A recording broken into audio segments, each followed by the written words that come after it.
Vous êtes branchés sur la fréquence 9/3/4. Le podcast Harry Potter, chapitre par chapitre. Bonjour à tous et bienvenue dans ce nouvel épisode de fréquence 9/3/4. Je suis Marina. Et je suis Jérémy. L'enquête de nos héros préférés avance depuis qu'ils ont découvert qui est Nicolas Flamel et ce que garde le chien à trois têtes. Même s'ils sont encore persuadés que Rogue cherche à voler la pierre et à manipuler Quirrell au passage. Et quelque chose risque de freiner leur recherche parce que dans ce nouveau chapitre, Hagrid a décidé de faire encore des siennes. Parce que oui, en fait, la priorité d'Harry et ses amis à l'école, c'est de suivre les cours. Non, je plaisante. C'est de ne pas suivre les cours. C'est d'abord d'enquêter sur quelque chose qui ne les regarde pas, puis aussi venir au secours du garde-chasse. Et oui, une scolarité particulière pour Harry et ses amis. Après le chapitre, il y aura comme d'habitude une volière avec quelques-uns de vos hiboux, sans oublier la rubrique préférée de Marina, celle du renommage de chapitre. T'es prête à gérer Hagrid et son amour disproportionné pour les animaux ? C'est parti. Et d'ailleurs, en parlant d'amour disproportionné pour les animaux, maintenant qu'on est à l'antenne, et tu ne couperas bien sûr pas ce piège au montage, est-ce qu'on peut adopter un autre petit chat ? Non. Mais non, mais un petit chaton, ça prend pas de place. Non. Oui, elles se sentent seules quand on est au bureau. Non. Bon, ok, j'ai compris que l'émission commence. Harry Potter à l'école des sorciers. Chapitre 14. Norbert le dragon. Alors pendant les semaines qui suivent, Harry, Ron et Hermione observent le professeur Quirrell. Et malgré son air amaigri et plus pâle que d'habitude, il ne semble pas pour l'instant avoir cédé aux menaces de Rogue. Et pour que ça continue comme ça, chacun y met du sien. Harry, lui, il ne perd pas une occasion de lui faire un sourire d'encouragement dès qu'il le voit. Je vois bien regarder, vas-y mon champion, vas-y, tu peux le faire. C'est qui mon champion ? Et lui, quant à Ron, il rappelle à l'ordre tous ceux qui se moquent du bégaiement de Quirrell. Et la mauvaise humeur permanente de Rogue laisse bien supposer qu'il n'a pas réussi à s'emparer de la pierre. Harry, Ron et Hermione, à chaque fois qu'ils le peuvent aussi, ils jettent une oreille à la porte du 3e étage pour entendre les grognements de Touffu, notre cher mignon Touffu. C'est quand même bizarre quand ils pensent, enfin c'est drôle, c'est-à-dire qu'ils sont en train d'encourager, de faire des clins d'œil à Quirrell alors que c'est un mange-mort. Ouais, tu sais, j'ai trop pensé pendant la relecture, tu vois. Ouais, c'est bien, vas-y, essaye de me tuer, vas-y. Top, et tu sais, t'imagines, qu'est-ce que doit penser Quirrell quand il voit Harry lui faire des petits clins d'œil comme ça ? Quel con celui-là. Ouais, ça doit être un peu particulier. Tu sais, en reparlant le soir avec Voldemort, ils sont là genre... Tout le con, ils s'en doutent pas une seule seconde. T'es sûr que c'était lui l'élu parce qu'il a l'air vraiment débile. Mais Hermione, quand même, elle a autre chose en tête. Les examens. Et en plus, comme si ça ne suffit pas, les professeurs les ont accablés de devoirs. Le temps libre n'est qu'un lointain souvenir pour les élèves de Poudlard. Hermione, du coup, elle passe son temps à réciter notamment les 12 usages du sang de dragon, ou encore à faire des exercices avec sa baguette. Et les garçons, du coup, ils passent du temps avec elle à la bibliothèque pour venir à bout de tout ce travail. Et justement, quand le trio est à la bibliothèque, Harry, pendant qu'il est en train de lire un article sur les dictames, il entend Ron demander à Hagrid ce qu'il fait à la bibliothèque. Alors, petit aparté, est-ce que tu te souviens de ce qu'est le dictame ? Je ne suis pas sûr, je crois que tu vas nous le dire. Non, mais en vrai, tu t'en rappelles ? Ouais, je m'en souviens. Bien sûr, pourquoi je pose la question ? Non, mais je pense que ta description doit être un peu plus précise que ce que j'ai en tête. Ah oui, tu vas voir, c'est une description d'un détail. C'est une plante magique dont l'essence permet de soigner les plaies. Ouais. Alors notamment, on va le revoir dans le tome 6, et elle sera utilisée par Rogue, et dans le tome 7, par Hermione. Je vous laisse chercher ces petits moments. Ouais, quand Ron est désarticulé. Bah non, le dis pas. Ah, je le dis pas ? Ok. Pardon. Mais c'est qui doit répondre ? Travail à la maison pour les auditeurs. Ah, les auditeurs, c'est vrai que j'ai oublié qu'on était écoutés en fait. Qu'on parlait pas tous les deux avec un micro chez nous pour le plaisir, tu vois. Ouais, j'avais oublié. Bonsoir tout le monde. C'est les gens un peu bizarres en fait qui se parlent entre eux tous les deux avec un micro juste pour...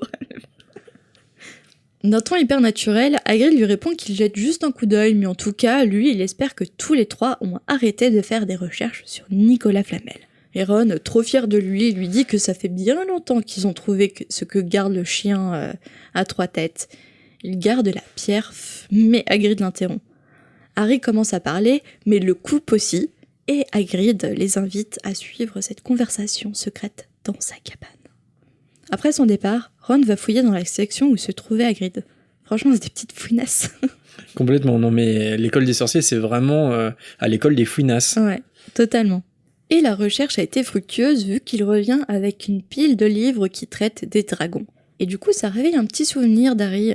Il lui semble que le garde-chasse lui avait confié lors de leur première rencontre vouloir un dragon.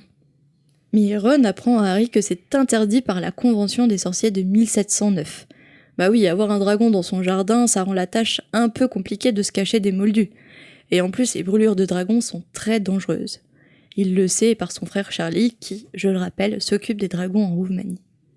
Un peu plus tard, le trio rend visite à Hagrid. Il fait une chaleur suffocante dans sa cabane. Le thé servi et les sandwichs à l'hermine déclinés, Harry commence tout de suite à interroger Hagrid ce qui garde la pierre à part touffu. Il perd pas de temps, Harry. Il est pas là pour rigoler. Dans un premier temps, il refuse de répondre. Mais notre chère Hermione, elle est plus fine que ça quand même. Elle use de flatterie pour décoincer un peu notre cher Hagrid. Un petit peu de « mais vous savez tout ce qui se passe ici » et de « nous vous demandions en qui, à part vous, Dumbledore, pour avoir une telle confiance ?» Et hop, voilà, le tour est joué, Hagrid bombe le torse et leur balance tout. En fait, il leur apprend que quelques professeurs ont été chargés de protéger la pierre avec quelques sortilèges. Il y a Chourave, McGonagall, Flitwick, Quirrell et Rogue. Du coup, Harry est trop surpris, mais en fait, le raisonnement se fait vite dans sa tête. Si Rogue a participé, il connaît sûrement les autres sortilèges, en fait. Pour se rassurer, il demande à Hagrid s'il a bien gardé secret l'astuce pour passer devant Touffu. Et il lui certifie que non, personne ne le sait, à part lui et Dumbledore. Difficile à croire à ce moment-là, Hagrid. S'il y a un secret qui fuite le premier, c'est le sien. C'est sûr. Ces révélations et le feu de cheminée donnent chaud à Harry et du coup il demande à Hagrid d'ouvrir la fenêtre. Et Hagrid y refuse. C'est quand même bizarre. Mais en fait il suffit de suivre le regard d'Hagrid pour deviner pourquoi ce refus. Un gros œuf noir est au cœur des flammes de la cheminée. Et Ron y reconnaît tout de suite un œuf de dragon. Et là Hagrid leur confie qu'il l'a gagné lors de sa dernière sortie du village, en gros la dernière fois qu'il a été boire un coup au bar, quoi. Ouais. On comprend mieux pourquoi les secrets fuitent aussi, tu vois. Hermione, soucieuse, lui demande ce qu'il compte faire quand il aura éclos. Et Hagrid, du coup, lui montre un livre qui lui a appris que son œuf est celui d'un Norvégien à Crète. Alors le truc, c'est qu'il faut garder l'œuf dans le feu, car en fait, dans la nature, la mer lui souffle dessus. Ensuite, une fois qu'il est éclos, il faut lui donner un seau de cognac mélangé à du sang de poulet toutes les demi-heures.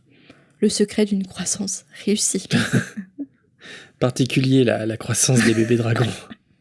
Hagrid, il est trop enthousiaste, mais Hermione, elle ne partage pas du tout son enthousiasme. En plus, elle soulève quand même un point assez important, la cabane d'Hagrid est en bois. Mais à ton avis, quand Hagrid il a été tout content de recevoir l'œuf, il s'est pas du tout projeté dans l'avenir en mode qu'est-ce que tu vas faire avec un dragon ? Et comment tu vas faire pour cacher un dragon ? Il s'est dit peut-être que je vais peut-être le mettre dans la forêt interdite, un peu ce qu'il va faire avec son demi-frère géant. Ouais, c'est un peu curieux quand même, ce décalage par rapport à la réalité vis-à-vis d'Hagrid. Un matin, au petit déjeuner, Hedwige apporte à Harry un petit mot griffonné par Hagrid. Il est en train d'éclore. Ron, trop enthousiaste, propose de sauter le cours de botanique pour assister à l'éclosion. Bah oui, encore une fois. Franchement, t'es pas à l'école pour suivre des cours.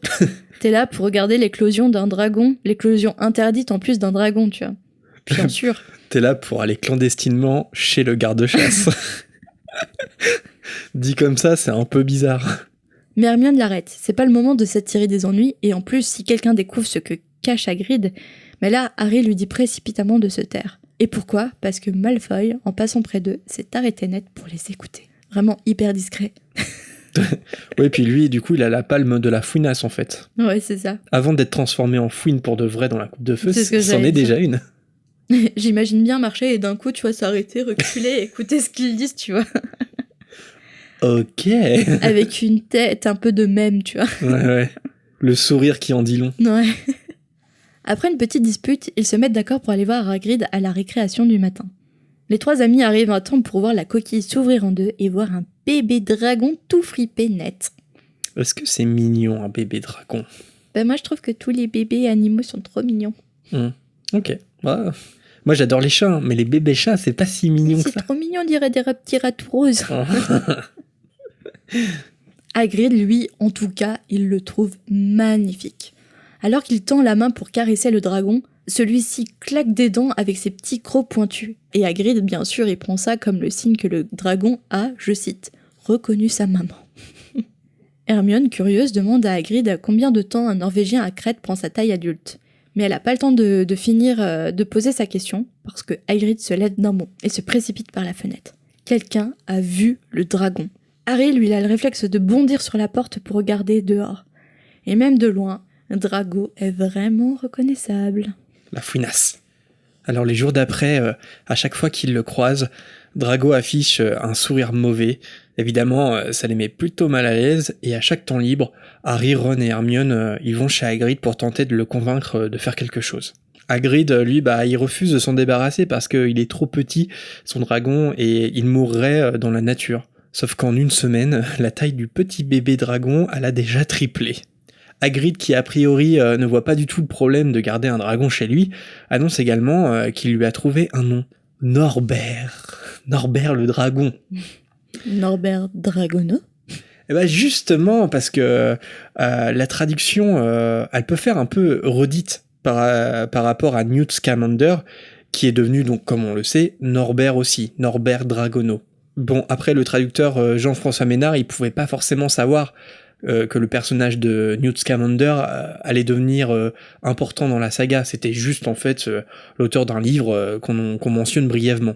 Et le dragon, dans la version originale, pour le coup, il s'appelle bien Norbert. Donc, pas de traduction, quoi. C'est Norbert le dragon. Donc, on se retrouve avec deux Norbert dans l'univers d'Harry Potter en français, mais il y en a un seul en anglais, le dragon. Et pour finir, on peut quand même se demander, finalement, si Norbert le dragon, il a pas influencé le nom français de Norbert Dragono. Parce que dans le texte, Norbert, oui, c'est un dragono, c'est Norbert le dragono. Alors qu'en soi, si on réfléchit à Newt Scamander, ça n'a rien à voir avec les dragons, parce que Scamander, ça fait plus référence à une salamandre, et Newt, en anglais, ça signifie littéralement triton. Donc Jean-François Ménard, il n'a pas fait une traduction a priori qui fait lien au sens anglais de Newt Scamander. Moi, je suis pas fan de Norbert Dragono, mais en plus, on peut se poser la question si la traduction, elle est pas liée à Norbert le petit dragon, et ça n'a rien à voir, il n'y a pas de lien direct avec Newt, si ce n'est le fait que c'est une créature fantastique, quoi. Attends, tu penses qu'il a traduit Norbert Dragono en référence à Norbert le dragon ? Normalement, il a traduit avant Norbert Dragono, dans les livres, la liste d'achat des livres. Ouais, il le traduit avant, mais c'est dans le même livre. Non, mais je pense que Norbert le dragon, c'est inspiré par Norbert Dragono.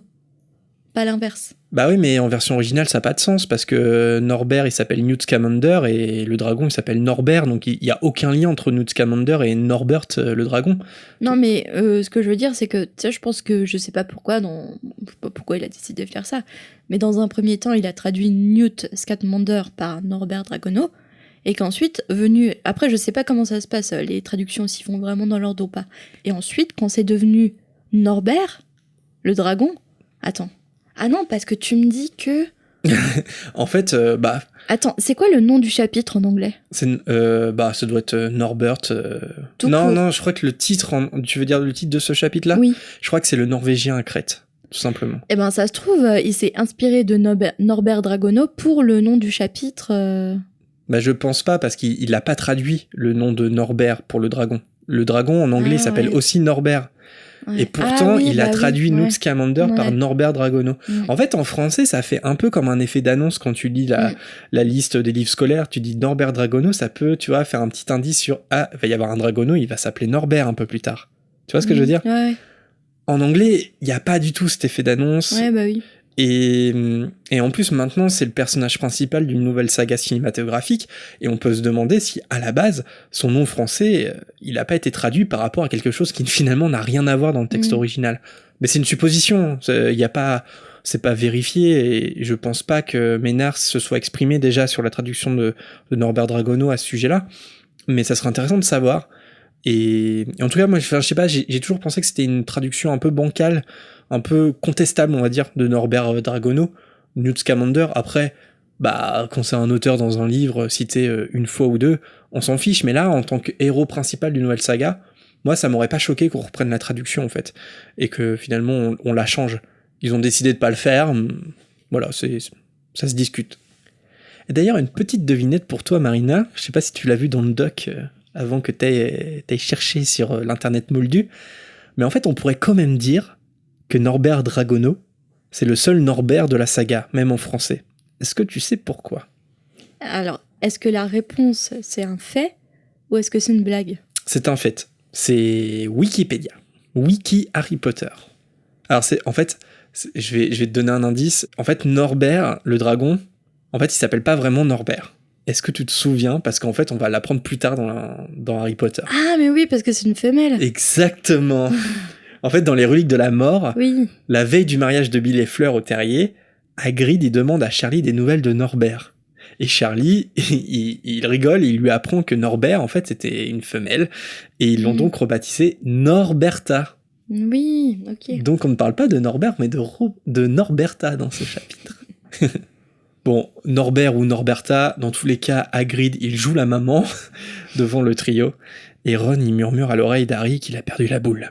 Il faut dire que Ron, il a pas tout à fait tort sur ce point. Alors, je sais pas, mais pour faire peut-être de la psychologie un peu expéditive, est-ce qu'on pourrait pas expliquer l'amour fou d'Hagrid pour les créatures par le manque d'amour dont il a lui-même souffert en fait pendant son enfance ? Tu vois ce que je veux dire ? Et l'amour qu'il n'a pas également. Parce qu'à notre connaissance, Hagrid est un vieux célibataire. Ouais, complètement. Ouais, c'est ça, l'amour. C'est quelqu'un de très seul. Parce que avant l'arrivée d'Harry à Poudlard, à part sa relation avec Dumbledore, c'est vrai il n'y avait personne, j'ai l'impression. Peut-être avec d'autres professeurs, on peut imaginer que le professeur McGonagall soit assez proche d'Hagrid aussi. Au point de venir boire un thé Non, pas de boire un thé, non. Ah, je sais pas. Mais en tout cas, c'est vrai que je pense que Harry, Ron et Hermione ont changé beaucoup de choses dans sa vie, ne serait-ce que par la compagnie qu'ils lui apportent. Et Hagrid, il a jamais connu sa mère, quasiment pas, parce que c'était une géante, et qu'elle est retournée vivre avec les géants, enfin. Et son père était normal, entre guillemets, enfin, je veux dire, c'était pas un géant, c'était un sorcier, et il était tout petit d'ailleurs. Il est mort quand Hagrid était en 2e année à Poudlard. Donc tu vois, il a été orphelin très rapidement. Très jeune. Un point en commun qu'il a avec Harry. Et donc c'est vrai que la solitude fait partie de sa vie en fait depuis le départ. Et je sais pas, je me dis ça, peut-être que son amour inconditionné pour les créatures magiques, peut-être qu'il donne l'amour que lui-même a pas reçu en fait. Mais encore une fois, c'est de la psychologie un peu rapide sans doute. De PMU. Ouais, pas de PMU, non, mais je plaisante. Effectivement, faudrait creuser ça et... Ouais. Enfin, je suis pas expert en psychologie, quoi. Et sauf erreur de ma part, mais J.K. Rowling, elle lui a pas inventé ensuite un futur amoureux avec Madame Maxime. Alors, je sais pas s'il y a des informations Pottermore. Il s'est jamais marié, en tout cas. On peut imaginer que... Non, marié, je crois pas, parce que ça, je m'en serais souvenu. Mais on peut imaginer qu'ils ont en tout cas une relation... Ils ont une relation, parce qu'ils se fâchent à la fin Enfin, ils se fâchent pendant la coupe de feu, mais en fait, ça dure très peu de temps en soi, parce que dès l'Ordre du Phénix, enfin, au début, avant même que l'Ordre du Phénix commence, ils sont partis en mission pour l'Ordre, et je pense pas que le fait que Hagrid ait eu envie de ramener Groupe, je crois pas que ça crée un conflit. C'est juste comme Maxime, elle a dit, moi, ma mission s'arrête là, et puis Hagrid, après, c'est pour ça qu'il est rentré tout seul. Donc on peut imaginer qu'ils ont une relation, tous les deux. Harry, il tente d'expliquer à Hagrid que dans 2 semaines, Norbert sera aussi grand que la maison, et que c'est donc impossible de le garder. Et là, lui vient une idée, Harry. Contacter Charlie, le frère de Ron, qui étudie les dragons en Roumanie. Hagrid, il finit par accepter l'idée, et ils s'en vont immédiatement envoyer un hibou à Charlie, pour lui demander de récupérer le dragon. Les jours passent, et la situation rend de plus en plus anxieux Harry, Ron et Hermione. Un soir, Ron apparaît dans la salle commune, et revient en fait de chez Hagrid en enlevant la cape d'invisibilité. Maintenant, Norbert, il mange des kilos de rats morts, et il vient de mordre Ron. Alors Ron, il est hors de lui parce que Hagrid, il a dit que c'était de sa faute et qu'il avait fait peur au bébé Norbert. Oui, bien sûr. À ce moment-là, un petit bruit se fait entendre contre le carreau de la fenêtre. C'est Hedwige qui vient enfin apporter la réponse de Charlie. Charlie, il est d'accord pour récupérer le dragon et il leur propose d'envoyer des amis à lui le samedi à minuit sur la plus haute tour du château pour ne pas se faire prendre. Le trio est rassuré et le plan est vite validé.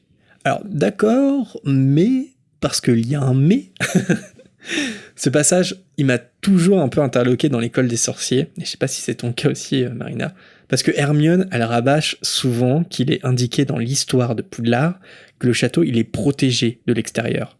Des moldus, évidemment, mais pas que. Et c'est pour ça qu'il est interdit de transplaner, ou par exemple, Malfoy, il a un plan hyper complexe dans le tome 6, avec les armoires à disparaître pour faire entrer les mange-morts à Poudlard. Mais dans ce cas, pourquoi et comment 4 inconnus peuvent-ils atterrir calmement sur la tour d'astronomie ? Je sais pas, il y en a qui disent que Dumbledore est au courant. Que Charlie a mis Dumbledore en secret au courant. Alors ça, c'est possible. Et pour moi, ça serait l'explication... Du coup, il a levé la protection. Ça serait l'explication qui tient le plus la route. Et du coup, Dumbledore lève une protection. Alors ça, d'accord. Mais même si on peut imaginer cette explication, pour moi, il y a d'autres exemples de la sorte qui restent à résoudre. Et donc, j'en ai retenu 4. Dans la chambre des secrets, il y a quand même Harry et Ron qui atterrissent en voiture dans le sol cogneur. Donc pareil, est-ce que Dumbledore était au courant ? Je ne sais pas. Dans le prisonnier d'Azkaban, il y a Sirius qui s'échappe sur le dos de Buck. Dans la coupe de feu, il y a Barty Croupton Senior qui erre dans la forêt interdite, c'est avant de se faire tuer par son propre fils. Et dans l'Ordre du Phénix, il y a aussi Fred et George qui fuguent, et il y a carrément l'armée de Dumbledore qui vole jusqu'à Londres sur le dos de Sombral. Mais après, Barty Croupton Junior, il erre dans la forêt interdite, mais sa présence était autorisée. Barty Croupton Senior, présence autorisée, ok. D'accord, ça peut tenir. Ça peut tenir la route. Après, par exemple, pour les animaux, là, le dos de Buck. Ouais. Sur le dos de Buck, par exemple, les chouettes, des créatures magiques en quelque sorte. Ouais. Elles vont et viennent à l'extérieur et à l'intérieur de Poudlard comme elles veulent. Donc il y a bien aussi des exceptions magiques à cette protection. Ouais, parce que sinon il n'y aurait pas de courrier. Bah oui. Ouais, c'est vrai qu'il y a forcément des exceptions, mais on peut se poser la question de comment c'est réglé, vraiment comment ça marche. Parce que je me dis que Harry et Ron qui atterrissent en voiture volante, ça pourrait être n'importe qui dans la voiture. Tu vois ce que je veux dire ? Après, la voiture volante, elle est peut-être pas prévue parce que justement, à la base, une voiture volante, normalement, ça n'existe pas. Normalement, c'est un objet moldu qui est transformé par la magie. Ouais, mais dans ce cas, si une voiture volante, ça passe la protection magique, pourquoi les mange-morts, ils ont pas tout simplement, métamorphosé une voiture Fusion pour penser. Et c'était beaucoup plus simple que de réparer des armoires à disparaître qui sont des artefacts hyper complexes. À moins que, dans la chambre de secret, encore une fois, Dumbledore, il suit de près Harry, il est au courant de tout ce qu'il fait d'une façon ou d'une autre. À moins que ça soit des incohérences de J.K. Rowling. Après, moi, je me dis peut-être que dans le sens, par exemple, Sirius qui s'échappe sur le dos de Buck dans le prisonnier d'Azkaban, en fait, tu t'échappes, t'es déjà à Poudlard et tu t'en vas. Donc peut-être que dans ce sens-là, je veux dire, la protection magique, elle peut trop rien faire. Elle peut pas refuser, tu vois, elle n'empêche pas les élèves de sortir. Ça peut expliquer aussi Fred et George. Bah oui, c'est ce que j'allais dire. Et parce que au moment où Fred et George fuguent, il y a personne qui vient les autoriser. Ah, parce que toi, tu penses que la protection magique aussi, ça marche tu ne peux pas sortir de Poudlard comme tu le souhaites ? Bah, en fait, on pourrait assez facilement imaginer qu'une protection magique, pour protéger du monde extérieur, ça marche dans les deux sens, parce que t'as une protection magique. Ça veut dire que tu enfermes tout le monde dans ta protection, oui. T'imagines les autorisations ?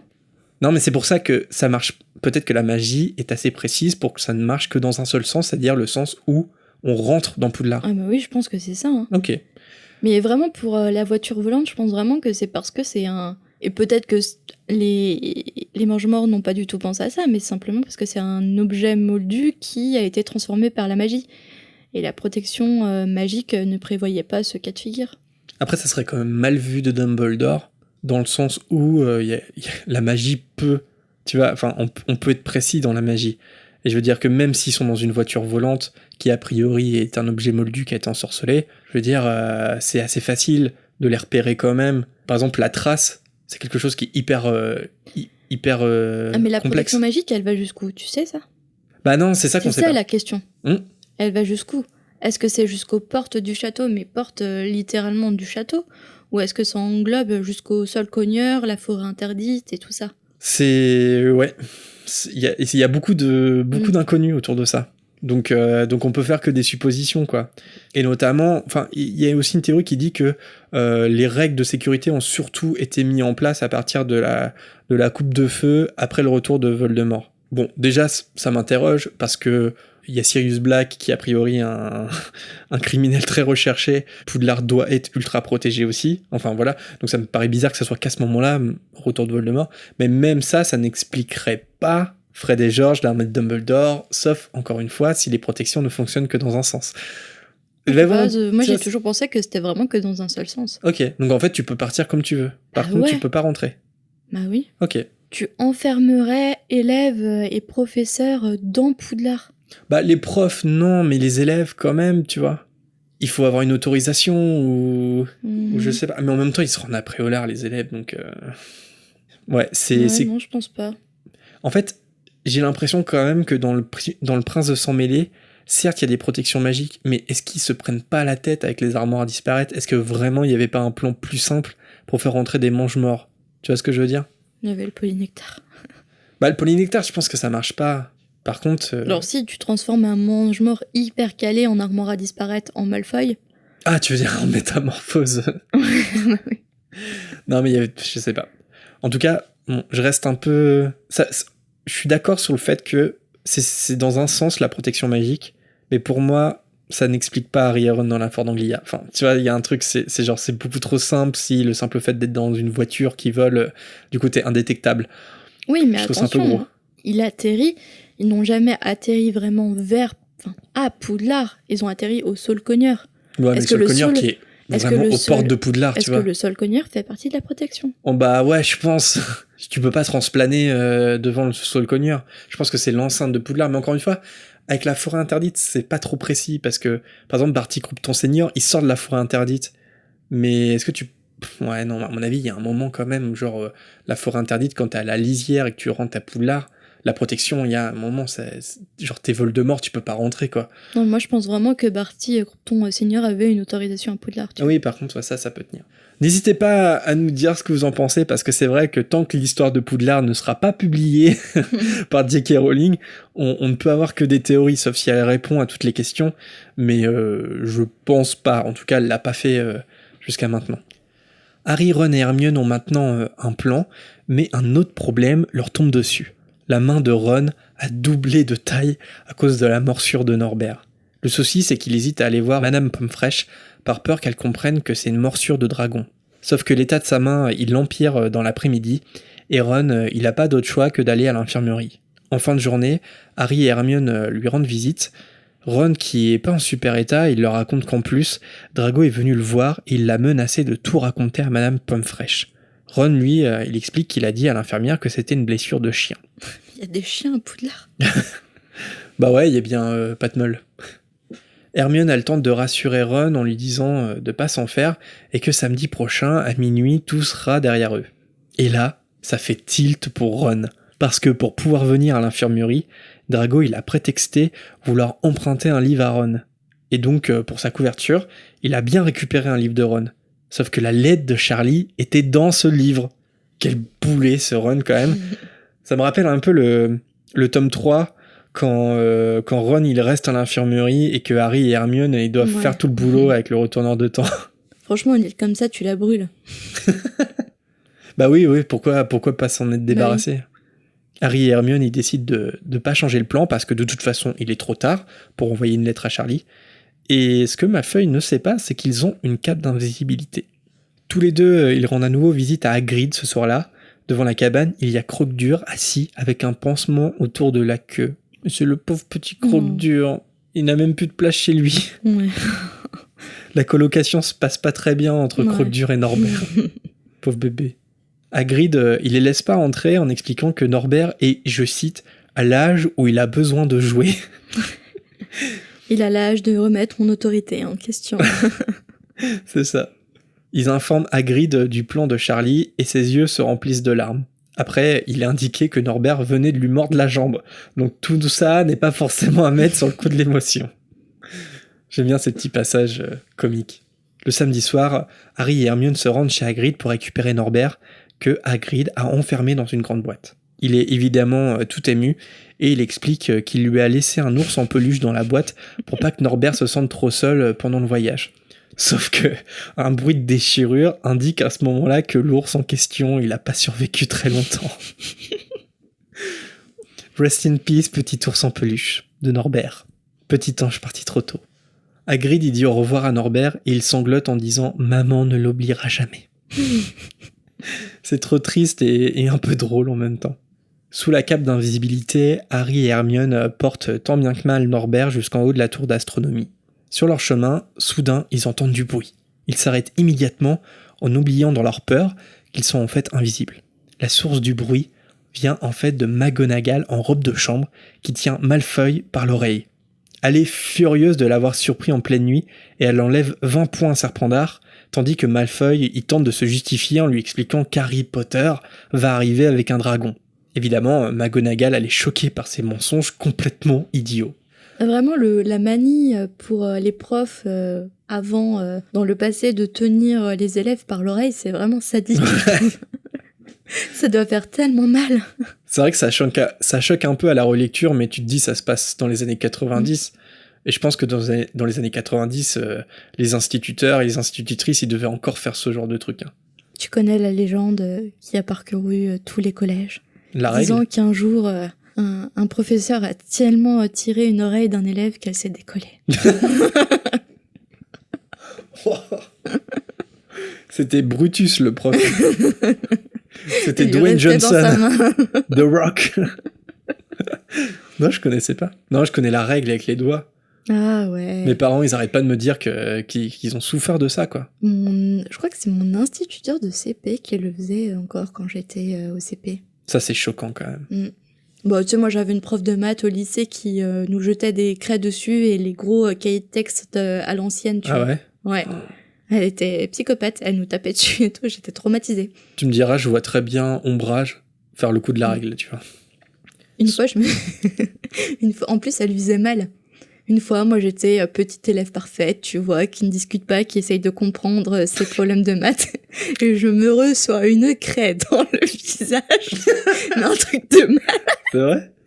L'injustice. Et en fait, elle visait les filles qui étaient derrière moi et qui étaient en train de bavarder. Mais me suis pris une craie, mais d'une force. Mais même pas, elle s'excusait, hein. Ah, c'est pas excusé? Non, rien du tout. Elle s'en est rendue compte ou pas? Ah bah oui. Le scandale.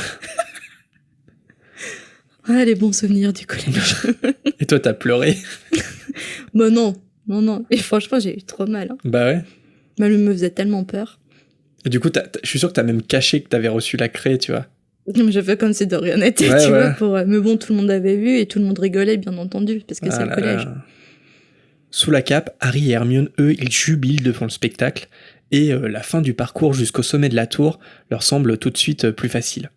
Une fois sur le balcon, ils enlèvent la cape et ils reprennent leur respiration. Quelques minutes plus tard, 4 individus atterrissent de leur balai. Les amis de Charlie ont apporté un harnais accroché à chaque balai, ce qui permet de fixer facilement la boîte où se trouve Norbert. Après des au revoir rapides mais chaleureux, avec les amis de Charlie, Hermione et Harry ils regardent Norbert partir au loin dans les airs. Ils font alors demi-tour vers leur salle commune, le cœur léger, les mains libres, et surtout ravis de savoir Malfoy puni. Sauf qu'en bas des marches, quelque chose vient brutalement stopper leur bonheur. Rusard. Rusard. Car oui, dans leur allégresse, Harry et Hermione avaient oublié de remettre la cape d'invisibilité. Et le regard mauvais du concierge était braqué droit sur eux.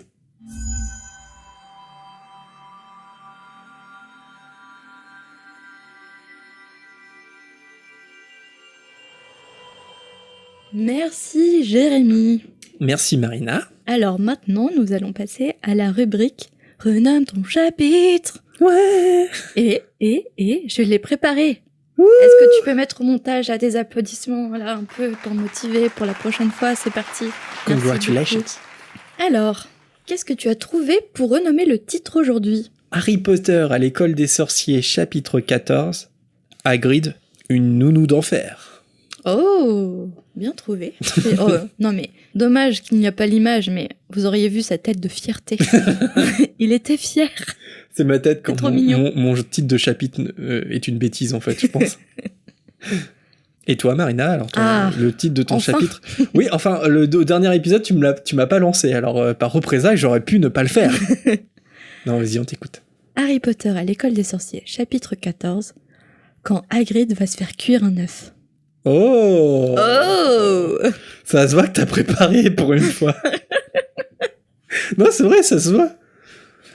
Alors, t'as vécu comment ce moment de préparation du titre de chapitre? Une grande première? Je sais pas, je me sens pas bien, je crois que ça se reproduira pas. Ah là là. Allez, on passe tout de suite à la volière avec vos hiboux.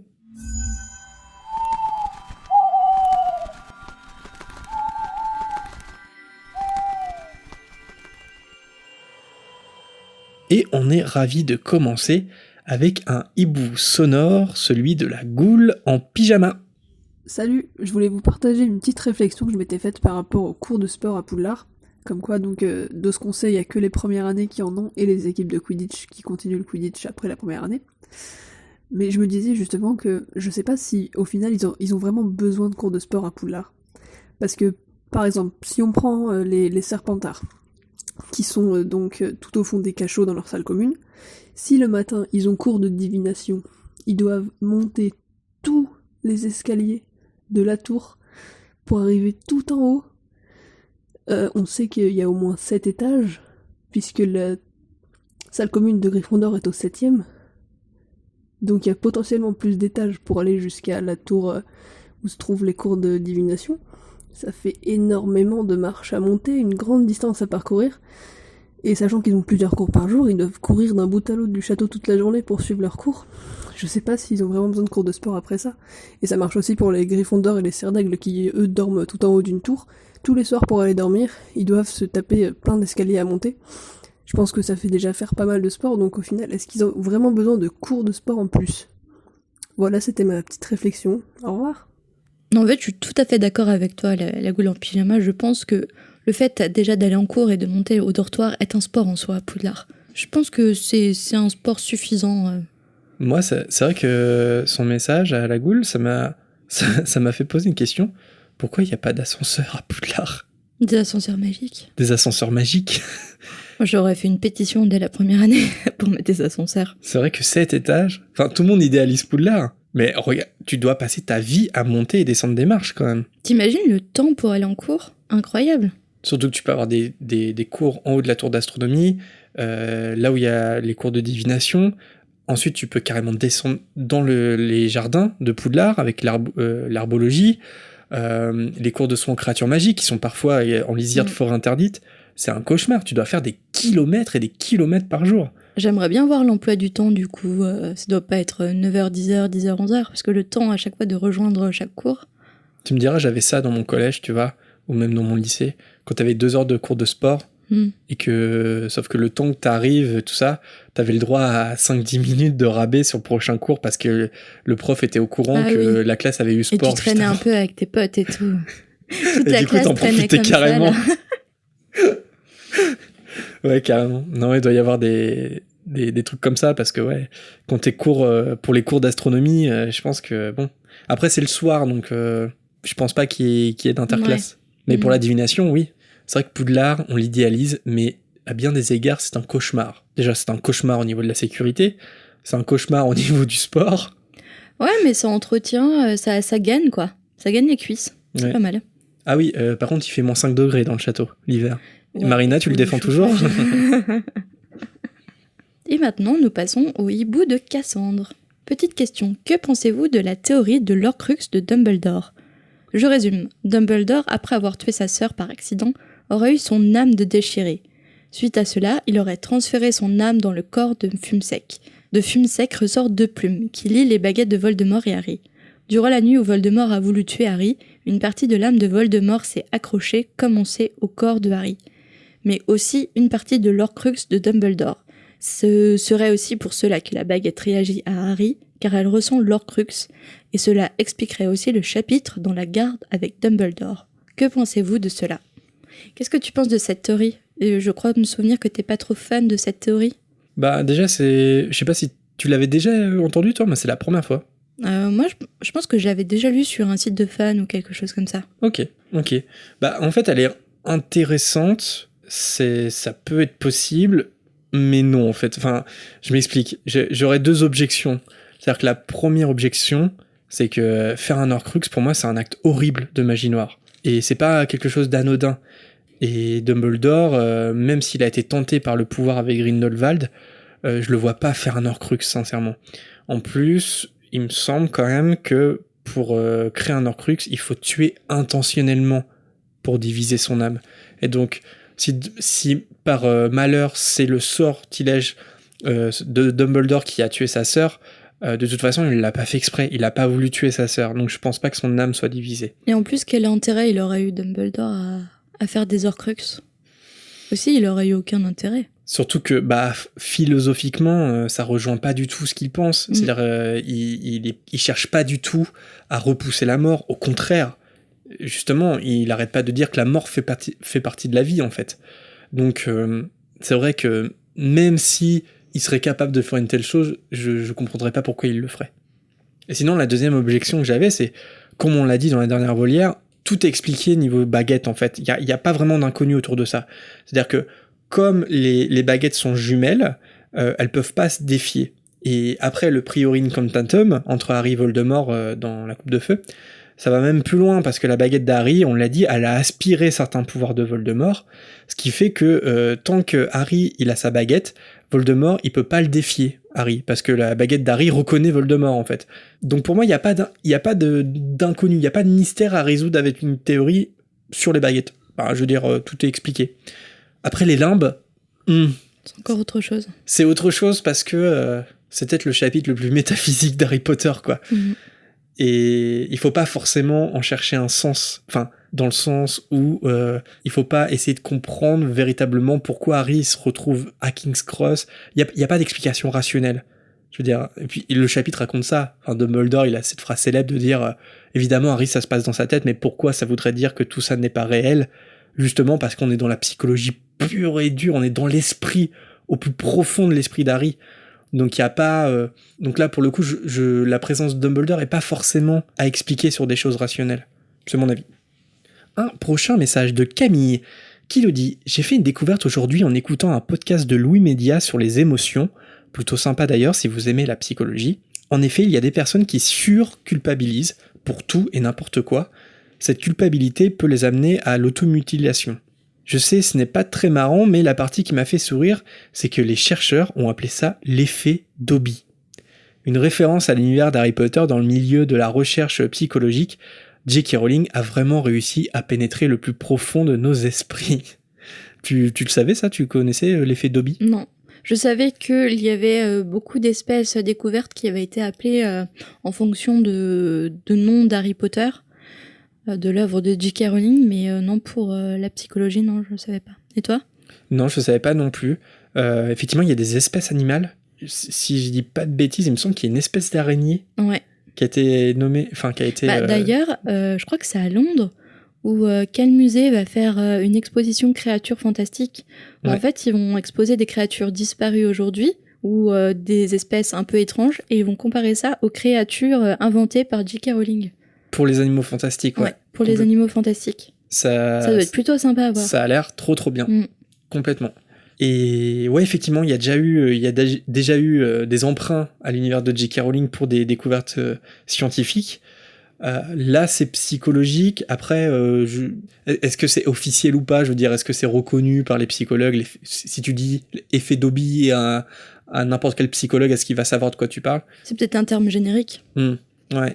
Et c'est intéressant en plus parce que les personnes qui surculpabilisent, enfin, je pense que ça peut être aussi un symptôme des sociétés modernes, enfin, on est submergé d'informations et je vois l'émotion qui peut se créer, enfin, en tout cas, le processus psychologique qui peut s'enclencher à partir de ce moment-là, d'avoir l'impression que tout ce qui va mal dans le monde, c'est de ta faute. Je pense qu'à petite dose, on culpabilise tous les jours, en fait. Tu vois, par exemple, tu jettes un truc à la poubelle, tu vas culpabiliser d'avoir consommé ça. Ou tu sais pas comment trier ton emballage. Oh mon Dieu, j'espère que j'ai pas mis dans la mauvaise poubelle. Ouais, non, tu vois ce que je veux dire. Mais ça peut devenir maladif, en fait. Puis on fait tout le temps, tellement tout le temps attention à ce qu'on dit aujourd'hui, à notre image. Oh mon Dieu, j'espère qu'il a pas mal interprété ça, j'espère que je me suis bien comportée, j'espère que j'en ai pas trop dit. Après, c'est pas au point de Dobby et de l'automutilation. Ça va quand même plus loin que ça, l'effet Dobby. Je pense que ça peut toucher des parents, surtout. Des parents qui culpabilisent par rapport à l'éducation qu'ils ont donnée à leurs enfants, ou par exemple des enfants qui font des mauvais choix dans la vie, des parents qui peuvent surculpabiliser. Je pense pas, parce que l'effet Dobby, on parle vraiment d'automutilation quand même. Ouais, ça va. Ouais, ça peut va plus loin dans la psychologie quand même, et dans la culpabilisation.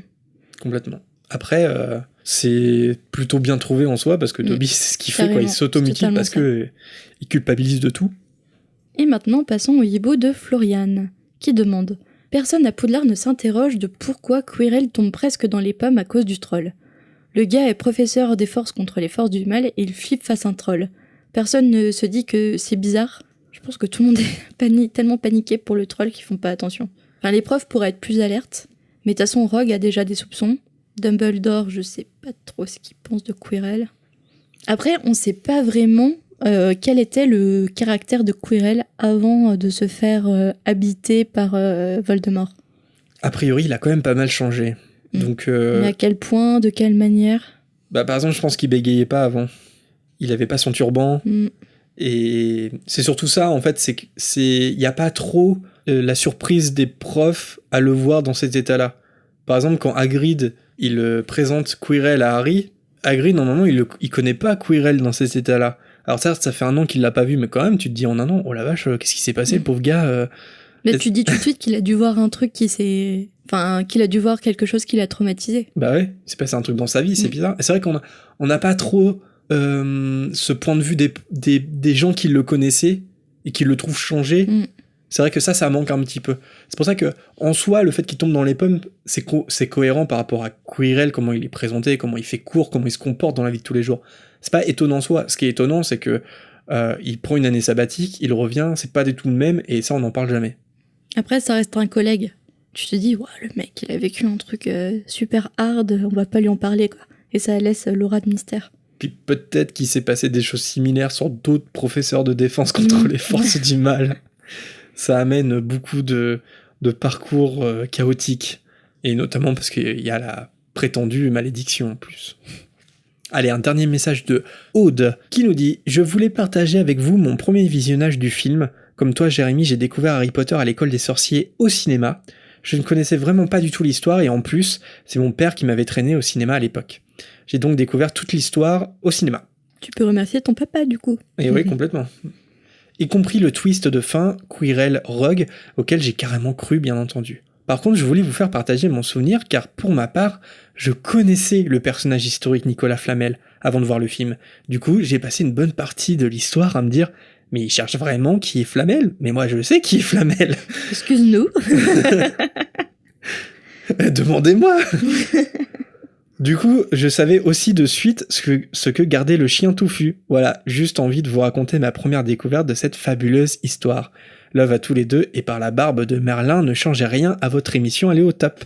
Merci beaucoup, Aude. Merci, Aude. Donc voilà, donc on a un témoignage quand même de... Parce qu'on se posait la question dans l'émission précédente, est-ce que il y a des gens à la première lecture ou à la première découverte au cinéma, par exemple, qui se sont fait spoiler Nicolas Flamel parce qu'ils connaissaient la légende.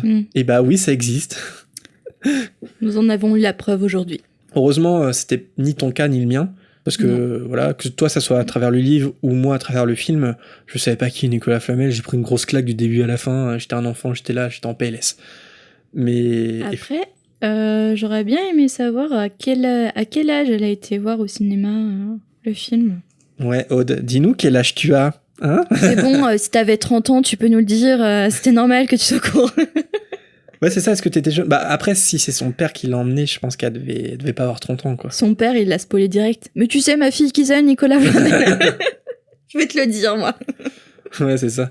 Ouais, après, ça dépend de son âge, parce que c'est vrai, si t'as 11 ans et que tu sais qui est Nicolas Flamel, tu connais la légende, t'as quand même une sacrée culture générale. Carrément, ouais. Ou alors t'es vraiment à fond dans les légendes, dans les mythes, dans la fantasy. Dans les deux cas, félicitations. Ouais. Mais dis-nous ton âge quand même. La mauvaise foi, tu sais. On est trop jaloux.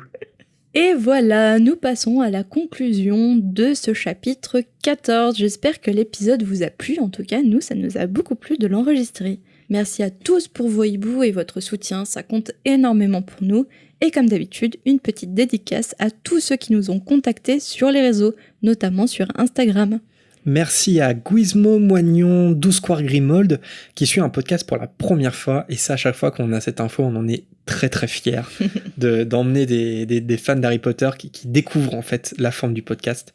Merci aussi à Spikia, Passerine23, Dimitri, Célia, Caramella ou Poro. Merci aussi à Alex qui a une superbe collection de l'école des sorciers en langue étrangère, à Jessica, à Leslie, Estelle, White Floss, C'est l'heure du thriller, Drinsan, Joe ou encore La Petite Cerise qui a fait un superbe dessin en nous écoutant. Pour finir avec les cases dédiées, merci aussi à Laura sur Facebook qui nous a partagé ses cadeaux de Noël.